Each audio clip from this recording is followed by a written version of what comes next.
D'abord, un petit point d'exégèse, ou une petite explication de texte.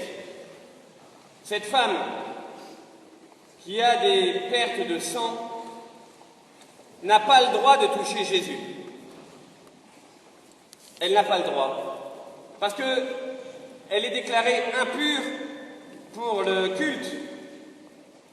Et si elle se met à toucher la frange d'un vêtement, le vêtement lui-même devient impur, celui qui le porte aussi, bref, une contagion. Et cette femme n'a pas le droit, elle le sait. Et elle va transgresser.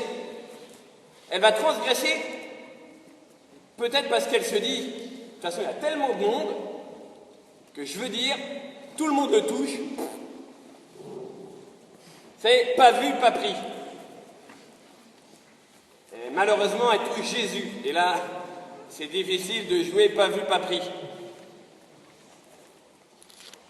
Et voilà que cette femme va être guérie dans son corps. Elle ressent qu'elle est guérie miraculeusement. Elle est visitée dans sa chair et elle est d'un seul coup enfin libérée de son mal. Depuis 12 ans, elle traînait ce boulet. Enfin, elle est libérée de son mal.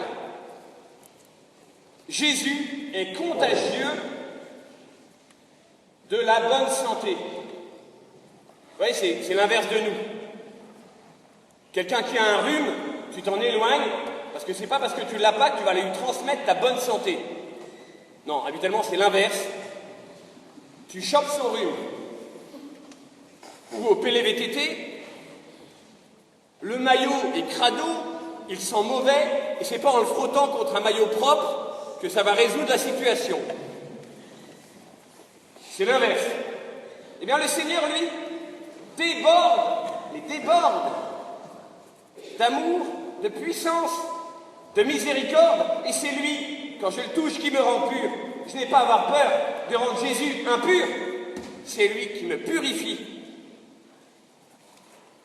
Mais ce point d'exégèse, d'explication de texte, me pose un problème. Comment se fait-il qu'il n'y a qu'une seule personne qui se sentait impure? Je sais pas moi, j'apprends que Jésus passe, qui peut me sauver, mais tout le monde va se précipiter sur lui, va le toucher. Il n'y en a qu'une qui a l'idée d'aller lui dire « Tiens, tu pourrais me guérir ?» Mais les autres, ils se considèrent comment? Comme des gens bien. Ils le touchent tous. Mais comme des gens mondains. Vous savez, il y a plusieurs manières d'approcher Jésus.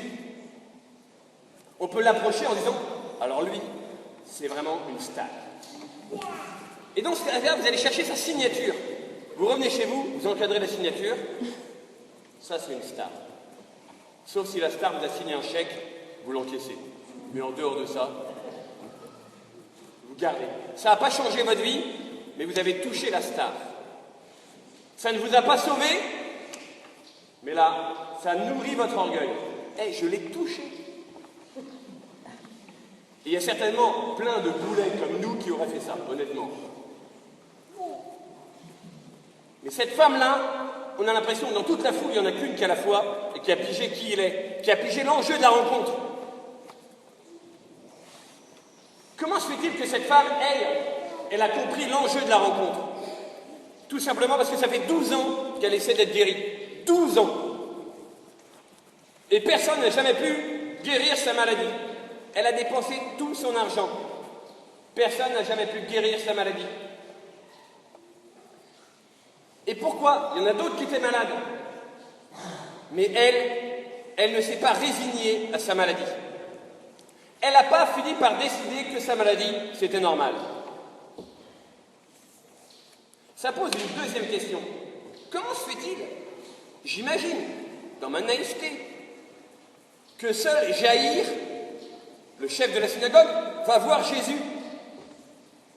Il y en a d'autres qui mouraient ce jour-là.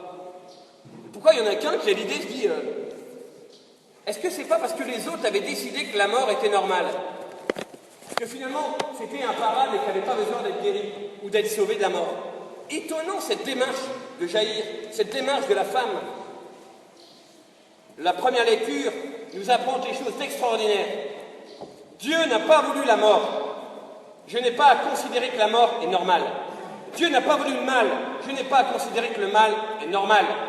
Dieu ne veut pas le péché. Je n'ai pas à dire que le péché, c'est normal. Oui, c'est normal. On n'a qu'à s'en satisfaire. Un chrétien est quelqu'un qui ne se satisfait pas du mal. Un chrétien est quelqu'un qui ne se résigne jamais, ni sur ses fautes à lui, ni sur les fautes de notre société, qui finalement n'arrive pas à trouver que finalement, c'est normal. Parce que si je découvre que finalement c'est normal, alors je n'ai pas besoin de Jésus. Je n'ai pas besoin de ma foi. Je mourrai. Et peut-être que finalement, cet évangile nous alerte. Regardez, nous sommes finalement tentés par rentrer dans une sorte de silence, des majorités silencieuses qui ont laissé faire les pires abominations dans notre monde. Un chrétien n'est jamais résigné, ni devant la mort, ni devant la détresse personnelle ou la détresse d'autrui. Un chrétien, c'est quelqu'un qui accepte d'être, finalement, de souffrir, de ne pas être blindé de la souffrance des autres, mais de courir vers Jésus parce qu'il sait que c'est lui qui va le sauver. Et voyez, aujourd'hui, Jésus vient nous réveiller de nos torpeurs dans lesquelles souvent nous plonge le monde. On n'arrête pas de nous dire que, finalement, c'est pas si grave. Et que le mal devient, finalement, un fait de société. Nous n'avons pas le droit, et le pape François nous rappelle en permanence que nous n'avons pas le droit de nous taire. L'indifférence mondialisée est notre plus grand péché. Nous n'avons pas le droit de rester les bras ballants comme les autres en se disant qu'ils n'ont pas d'espérance. Laissons faire. Jésus vient nous sauver, c'est notre grande force. Et voyez, plus je vais être attentif aux autres, plus je vais être, mon cœur va être ouvert à la charité, peut-être plus je vais être blessé, mais plus j'irai crier vers Jésus et mon cri portera, son cœur sera touché. Les gens de la synagogue viennent lui dire ne dérange pas le maître, c'est bon, laisse tomber, elle est morte. Jésus nous dit ce matin, ne crains pas, crois seulement. Ne crains pas. Même si tout vient à tomber, ne crains pas, crois seulement. Frères et sœurs, nous allons recevoir celui qui a touché cette femme. Nous allons recevoir tout de suite dans l'Eucharistie celui qui a dit à Jaïr, ne crains pas, crois seulement. Nous pouvons recevoir la communion, parce que c'est quand même classe, on est ensemble, et quand même, on a l'habitude. Mais peut-être que finalement, Jésus nous invite à renouveler chaque fois que nous allons communier. Si la communion n'a pas d'effet dans ma vie, c'est peut-être que je ne considère pas Jésus à la bonne place. Peut-être que je suis fier d'être chrétien comme un diplôme, mais que j'ai oublié de toucher le chèque. Finalement, je le garde comme ça, je regarde, mais ça ne concerne pas ma vie perso. Jésus nous demande aujourd'hui de reprendre dans notre prière, et nous allons la voir dans la prière universelle, et de le reprendre dans notre prière, les intentions du monde, d'accepter d'en être blessé, d'être compatissant, et d'être renouvelé sur sa parole à lui. Il nous le demande. Ne crains pas, crois seulement. Dans un sanctuaire marial, on n'a pas le droit d'être des losers. La Vierge Marie, elle a cru que rien n'est impossible à Dieu. Alors si jamais on n'y arrive pas, on dit à Jésus, Seigneur, j'ai un peu de mal, mais va voir ta mère, elle a un truc à dire à mon propos. Amen.